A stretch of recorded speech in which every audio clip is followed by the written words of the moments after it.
ताओ ते चिंग के अध्याय 10 में निम्नलिखित श्लोक है। आत्मा को धारण करने और एकता को अपनाने में क्या कोई भटके बिना स्थिर रह सकता है? ऊर्जा को केंद्रित करने और विश्राम तक पहुंचने में क्या कोई शिशु जैसा हो सकता है? सांसारिक दृष्टिकोण को दूर करने में क्या कोई अपूर्णता से रहित हो सकता है? लोगों से प्यार करने और देश पर शासन करने में क्या कोई हेरफेर के बिना हो सकता है? स्वर्गीय द्वार के खुलने और बंद होने में क्या कोई स्त्री सिद्धांत पर कायम रह सकता है? सभी दिशाओं को स्पष्ट रूप से समझने में क्या कोई बौद्धिकता के बिना हो सकता है? यह कविता ताओ के अनुसार जीवन जीने के विभिन्न पहलुओं की बात करती है, जिसमें दृढ़ता, सादगी, विनम्रता और ज्ञान जैसे गुणों पर जोर दिया गया है। यह व्यक्तियों को जीवन के प्राकृतिक प्रवाह के साथ खुद को जोड़ने और आंतरिक सद्भाव और संतुलन विकसित करने के लिए प्रोत्साहित करता है। ये चीजों के प्राकृतिक क्रम में संतुलन और एकता के महत्व पर जोर देता है। आइए अध्याय को तोड़ें और इसकी प्रमुख अवधारणाओं को उदाहरणों के साथ सरल भाषा में समझें।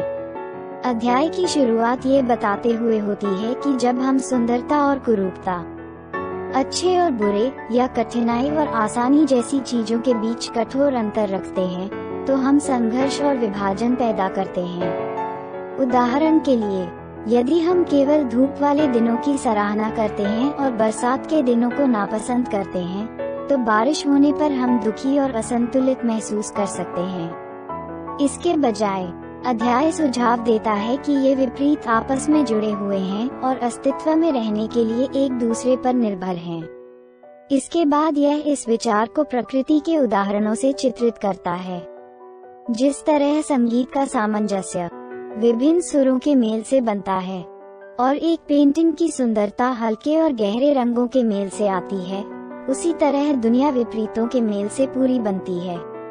उदाहरण के लिए, दिन और रात के बीच संतुलन जीवन की लय बनाता है, और पहाड़ों और घाटियों के बीच विरोधाभास परिदृश्य की सुंदरता बनाता है। अध्याय आगे बताता है कि जब लोग एक चीज को दूसरे से अधिक महत्व देते हैं, तो वे इच्छा, लालच और असंतोष पैदा करते हैं।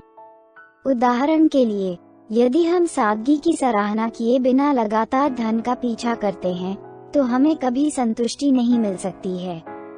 इसी तरह, अगर हम हमेशा प्रशंसा चाहते हैं और आलोचना से बचते हैं, तो हम कभी भी आगे नहीं बढ़ पाएंगे या अपनी गलतियों से सीख नहीं पाएंगे। इसके बजाय अध्याय सुझाव देता है कि हमें हर स्थिति के दोनों पक्षों को अपनाना चाहिए और वर्तमान क्षण में संतुष्टि ढूंढनी चाहिए।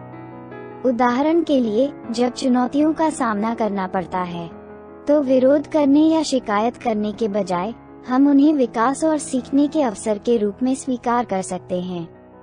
इसी प्रकार, सफलता का अनुभव करते समय अहंकारी या आत्मसंतुष्ट बनने के बजाय हम विनम्र और आभारी रह सकते हैं। इसके अलावा, अध्याय विनम्रता और लचीलेपन के महत्व पर जोर देता है। जिस तरह एक पेड़ टूटने से बचने के लिए हवा के साथ झुक जाता है और एक नदी अपने गंतव्य तक पहुंचने के लिए बाधाओं के आसपास बहती है, उसी तरह हमें बदलाव के साथ तालमेल बिठाना चाहिए और जीवन के प्रवाह के साथ चलना चाहिए। उदाहरण के लिए, जब प्रतिकूल परिस्थितियों का सामना करना पड़ता है, तो हठपूर्वक विरोध करने या हार मानने के बजाय हम लचीले और खुले दिमाग वाले रह सकते हैं और बाधाओं को दूर करने के नए तरीके खोज सकते हैं। संक्षेप में, ताओ ते चिंग का अध्याय 10 हमें विपरीतताओं की एकता को अपनाने, विविधता में संतुलन खोजने और विनम्रता और लचीलेपन को विकसित करना सिखाता है।